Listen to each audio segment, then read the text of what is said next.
Screen మీద ఒకసారి చూడండి. ఒకడు ట్రైన్ మీదకి రాయి విసురుతూ ఉన్నట్టుగా ఒక వీడియో ఫుల్ గా వైరల్ అయ్యింది. ఒక రేంజ్ లో వైరల్ అయ్యింది. ఫస్ట్ ఆ వీడియోను చాలా విజిలెంట్ గా తీసిన ప్యాసింజర్ కు మనం హ్యాట్స్ ఆఫ్ చెప్పాలి. దెబ్బకు వీడియో వైరల్ అయ్యేసరికి ఆర్పిఎఫ్ వాళ్ళు ఫుల్ యాక్టివేట్ అయిపోయారు. ఎవడు వాడు రాయి విసిరింది అని చెప్పి వెతికి కొన్ని గంటల్లోనే వాడిని పట్టుకున్నారు, అరెస్ట్ చేశారు. వాడి పేరు మొహమ్మద్ ఆరిఫ్. జమ్మూ తవి కోల్కతా ఎక్స్ప్రెస్ అది వెళుతోందండి. గయాలో ఉంది ఆ టైంలో. గయాలో ఉన్న టైంలో వాడు రాయి విసిరాడు. గయా అనగానే మనకు ఎంత పవిత్రమైందో తెలుసు. ఓ పక్క బుద్ధగయ ఉంది, అంతకంటే కీలకమైనది విష్ణుగయ అని చెప్పి అంటాం. పిండ ప్రదానాలు అని చేస్తూ ఉంటారు. అంటే హిందువులకు పరమ పవిత్రమైనటువంటి ప్రాంతం గయా. ఆ ప్రాంతంలో ఈ మహమ్మద్ ఆరిఫ్ అనేవాడు జమ్మూ తవి కోల్కతా ఎక్స్ప్రెస్ మీదకి రాయి విసిరాడు. అంటే మైండ్ సెట్ ఎలా ఉందో ఆలోచించండి. పబ్లిక్ ప్రాపర్టీని ధ్వంసం చేయాలి అనే మైండ్ సెట్. డెవలప్మెంట్ లో కంట్రిబ్యూట్ చేసేది ఏమీ లేదు. డిస్ట్రక్షన్ లో మాత్రం బాగా కంట్రిబ్యూట్ చేస్తూ ఉన్నాడు వీడు. బహుశా ఇక వీడిని అరెస్ట్ చేశారు కాబట్టి వీడిని కోర్టులో ప్రవేశపెడితే వీడి తరపున వాదించడానికి కూడా కొంతమంది లాయర్లు ఉంటారు కదా. అబ్బే వీడు ట్రైన్ మీద రాయి విసరలేదండి, వీడు రాయి విసురుతున్న టైంకే ట్రైన్ అక్కడికి వచ్చింది, మధ్యలో వచ్చింది ట్రైన్ అని చెప్పినా చెప్తారు. అలాంటి వాళ్ళు ఉన్నారు మహానుభావులు మన భారతదేశంలో. అయ్యప్ప స్వామి వారి ఆలయం లోపలికి మహిళలను ప్రవేశపెట్టాలి అని చెప్పి వాదోపవాదాలు చేసిన లాయర్లు ఉన్నారు. అయోధ్యలో రామ మందిర్ కట్టకూడదు అని చెప్పి వాదోపవాదాలు చేసిన లాయర్లు ఉన్నారు. మహానుభావులు చాలా మంది ఉన్నారు మన దేశంలో. కాబట్టి అబ్బే వీడు ఇండియా పాకిస్తాన్ మ్యాచ్ చూసి ఉస్మాన్ తారిక్ అనే బౌలర్ ఉన్నాడు, వాడి బౌలింగ్ ని ప్రాక్టీస్ చేస్తున్నాడండి. ఆ టైంలో మధ్యలో ట్రైన్ వచ్చింది, దానికి ఏదో దెబ్బ తగిలింది, ఏదో 4 అద్దాలు పగిలాయి అని చెప్పేలా ఉన్నారు అన్నట్టు. ఈ ఫోటో చూడండి, చూస్తున్నారా? వీడి పేరు అజారుద్దీన్. ఈ అజారుద్దీన్ గాడు వీడు కూడా అరెస్ట్ అయ్యాడు. ఎక్కడ అనుకుంటున్నారు? కేరళలోని కన్నూరులో వందే భారత్ ఎక్స్ప్రెస్ మీద రాయి విసిరాడు. ఇది ఫిబ్రవరి 15వ తేదీ జరిగినటువంటి సంఘటన. నేను ఫస్ట్ చెప్పినటువంటి సంఘటన ఉంది కదా మహమ్మద్ ఆరిఫ్ ది, అది జస్ట్ కొన్ని గంటల క్రితం జరిగిన సంఘటన, ఫిబ్రవరి 17వ తేదీ. ఇప్పుడు నేను చూపిస్తున్న ఈ అజారుద్దీన్ గాడిది ఫిబ్రవరి 15th. చూడండి, వందే భారత్ ఎక్స్ప్రెస్ మీద రాయి విసిరితే ఆ గ్లాస్ పెయిన్ ఎలా షాటర్ అయిపోయిందో, ఎలా బద్దలయ్యిందో. ఇప్పుడు మళ్ళా రైల్వే డిపార్ట్మెంట్ వాళ్ళు ఏం చేయాలండి? ఎఫర్ట్ పెట్టాలి, ఆ గ్లాస్ మార్చాలి, దానికి ఒక ధర కాస్ట్ ఉంటుంది, గ్లాస్ ఫిక్స్ చేయడానికి ఒక ఎఫర్ట్ ఉంటుంది. ఆ మొత్తం డబ్బులన్నీ ఎవరి పాకెట్లో నుంచి వస్తున్నాయి? ప్రజల పాకెట్లో నుంచి వస్తున్నాయి. వీడు సింపుల్ గా రాయి వేసేసాడు అంతే వందే భారత్ మీద. ఒక వందే భారత్ నిర్మించడానికి ఎంత కష్టపడాలండి? డెవలప్మెంట్ చేయాలంటే ఎంత కష్టపడాలండి? నిజానికి అక్కడ వీడితో పాటు మరో 5 మంది కూడా ఉన్నారు అని చెప్పి పోలీసులు గుర్తించారు. అయితే డైరెక్ట్ గా ఇన్సిడెంట్ లో పార్టిసిపేట్ చేసింది, రాయి విసిరింది వీడే అన్న విషయం తేలిపోయింది. అక్కడ ఉన్నటువంటి సాక్షులు కూడా చెప్పారు. ఇన్వెస్టిగేషన్ లో తేలిపోయింది డైరెక్ట్ ఇన్వాల్వ్మెంట్ వీడిది ఉంది అని చెప్పి. సో వీడిని అరెస్ట్ చేశారు ఆర్పిఎఫ్ పోలీసులు. సో మళ్ళా ఇది కూడా మనకు ఏం రిమైండ్ చేస్తోంది? కొంతమంది మన భారతదేశంలో డెవలప్మెంట్ లో కంట్రిబ్యూషన్ ఉండదు కానీ డిస్ట్రక్షన్ లో మాత్రం కంట్రిబ్యూషన్ ఉంటుంది అని. హైదరాబాద్ లో కూడా చాలా సంఘటనలు ఇలాంటివి జరుగుతాయి కానీ అండి, ఎవడే చేస్తున్నాడు అన్నది పేర్లు బయట పెట్టారు మన ఆర్పిఎఫ్ వాళ్ళు. హైదరాబాద్ అలాగే ఎస్సీఆర్ అంటే సౌత్ సెంట్రల్ రైల్వే, ఆ రీజన్ లో రైల్వే స్టోన్ పెల్టింగ్ కేసులు చాలా నమోదవుతూ ఉంటాయి. హైదరాబాద్ ప్రాంతంలో ఫలక్నమా ఏరియాలోను చెర్లపల్లి ఏరియాలోను చాలా ఎక్కువ కేసులు నమోదవుతాయి.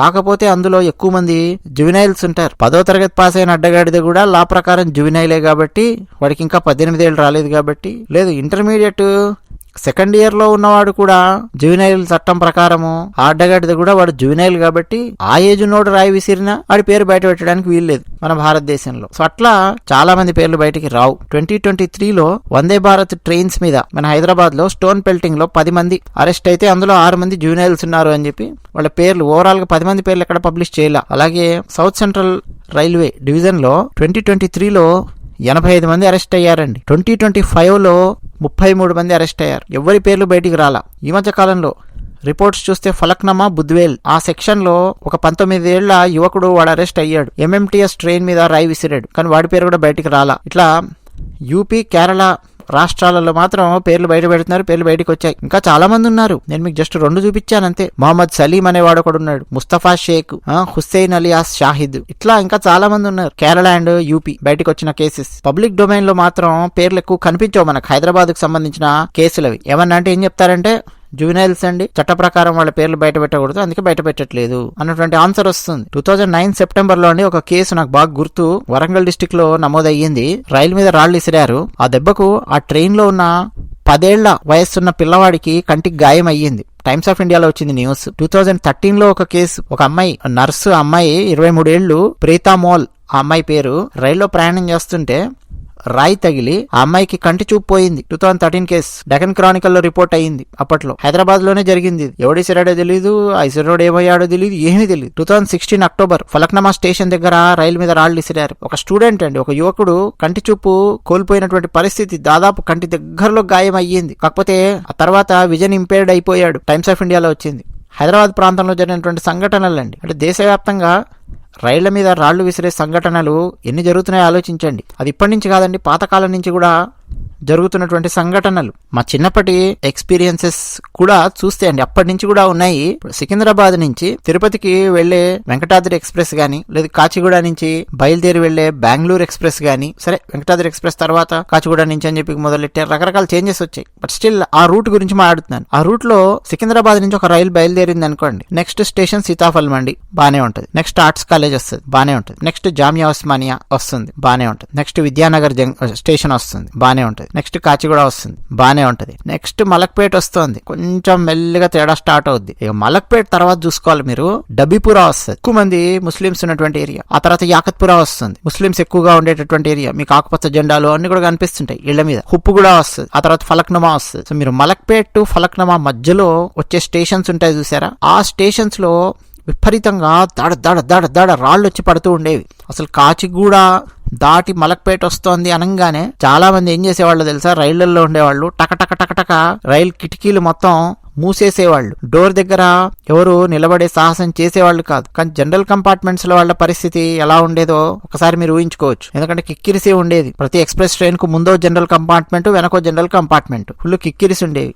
వాళ్ళ మీద మాత్రం వచ్చి రాళ్లు పడే అవకాశాలు ఎక్కువగా ఉండేవి. కానీ సాధ్యమైనంత వరకు అండి మలక్పేట, కాచిగుట్టు మలక్పేట వస్తుంది అనగానే మెల్లిగా డోర్లు మూసేసేవాళ్ళు. ఇంకా ఫలక్నుమా దాటిపోయి బుద్ధివేల్ జంక్షన్ లేకపోతే ఉందానగర్, ఉందానగర్ అంటే శంషాబాద్ స్టేషన్ అనమాట. ఉందానగర్ వస్తూ ఉంది అంటే అమ్మయ్య కాస్త గాలి పీల్చుకొని అప్పుడు మెల్లిగా కిటికీలు తెరిచే పరిస్థితి ఉండేది. ఎందుకలా? అసలు రాళ్ళు ఇసరమని చెప్పి ఎవరు నేర్పిస్తున్నారు? ఎక్కడి నుంచి నేర్చుకుంటున్నారు రాళ్ళు ఇసరమని? అది కూడా పబ్లిక్ ప్రాపర్టీ. ట్రైన్స్, ఒక్కొక్క ట్రైన్ తయారు చేయాలంటే ఎంత కష్టము. ట్రైన్ ప్రాపర్టీ ధ్వంసం అవుతుంది. ఆ ట్రైన్ లో ఉండే మనుషులకు కంటి చూపులు పోయిన పరిస్థితి, తలలకు తగిలి మెదడు సమస్యలు వచ్చినటువంటి పరిస్థితి ఆలోచించండి ఎంత దారుణంగా ఉంటుందో. ఖచ్చితంగా అండి దీనికి చరమగీతం పాడాల్సిందే, చాలా అడ్వాన్స్ గా ఆలోచించాల్సిందే. ట్రైన్ లో టాయిలెట్స్ విషయమై ఆర్టిఫిషియల్ ఇంటెలిజెన్స్ ను ఉపయోగించబోతున్నాము అని చెప్పి అశ్విని వైష్ణవ్ గారు ప్రకటించారు. చాలా సంతోషం. మంచి డైనమిక్ చేంజ్ అది, చాలా అద్భుతమైనటువంటి చేంజ్ అది. అలాగే దీనికి సంబంధించి కూడా అండి ఏదో ఒక చర్య తీసుకోవాల్సిందే. అసలు ఎవడు రాయి విసిరేవాడెవడు కూడా కనుచూపు మేరలో ఉండడానికి వీల్లేదు. ఎవడైనా ఉన్నాడు అంటే పట్టుకోవడము చాలా తీవ్రమైనటువంటి శిక్షలు పడాలి. ఎక్కువ తక్కువ మాట్లాడితే వాళ్ళని ఊరేగించాలి. వీడు రాయి విసిరాడు ట్రైన్ మీద అని చెప్పి రోడ్ల మీద ఊరేగించాలి, కాలనీలలో ఊరేగించాలి. పోలీసులు చేసేవాళ్ళు చూడండి, అక్కడక్కడ యూటీజర్స్ ని చొక్కా ప్యాంటు విప్పి అండర్వేర్ మీద ఊరేగిస్తూ తీసుకెళ్లిన సంఘటనలు మనం అక్కడక్కడ వినొచ్చు. అలాంటిది చెయ్యాలండి, పోలీసులు చెయ్యాలి. నెక్స్ట్ ట్రైన్స్ కి సంబంధించి కూడా కెమెరాస్, చాలా అడ్వాన్స్డ్ కెమెరాస్ ఫిక్స్ అయి ఉండాలి. అది ఇంకా కొంచెం సత్యదూరము. ఇప్పటికిప్పుడు ఇన్ని వేల ట్రైన్స్ లో భారతదేశంలో ప్రవేశపెట్టడం అన్నది. బట్ స్టిల్ ట్రైన్ వెళ్లే రూట్ లోపల ఎక్కడెక్కడ కెమెరాస్ అరేంజ్ చేయగలరు, ఏమేం చేయగలరు మొత్తం చూడాలండి. రాళ్లు విసిరే పరిస్థితి రాకూడదు. ఎవడైనా రాయి విసిరాడంటే ఇమ్మీడియట్ గా వాడి ఫోటో పేపర్లలో రావాలి, వాడి వీడియోస్ ఫోటోస్ మీడియాలో రావాలి. ఆ ఏరియాలో ఉండే వాళ్ళకి తెలియాలి రాయి విసిరితే ఒకటి లైఫ్ ఎలా నాశనం అయ్యింది, కోర్టు కేసుల్లో ఎలా శిక్ష పడింది, ఎట్లా నాశనం అయ్యింది అన్న విషయము చర్చ జరగాలి ఆయా కాలనీస్ లో. అప్పుడు గానీ తగ్గదు. మీరేమంటారు?